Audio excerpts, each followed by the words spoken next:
Hem hagut d'arrecerar-nos avui perquè després de la pluja ve el vent. I és que després de dies coberts de núvols, les 24 hores, ara arriba el sol i ho il·lumina tot. Ja s'hi veu com no hi ha mal que dure 100 anys i que tard o d'hora la llum prevaleix per sobre la foscor i veiem les coses molt més acolorides i naturals. Doncs d'igual manera, hauria de passar als llocs on les guerres i els conflictes bèl·lics tenallen les poblacions que res tenen a veure amb els senyoros que les provoquen. Però també aquesta llum hauria de desenmascarar els països que contribueixen al desenvolupament de conflictes amb la venda d'armes de destrucció.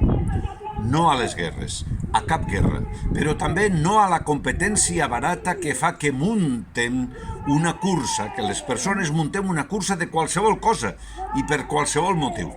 La solidaritat comença a les escoles i a la societat en general.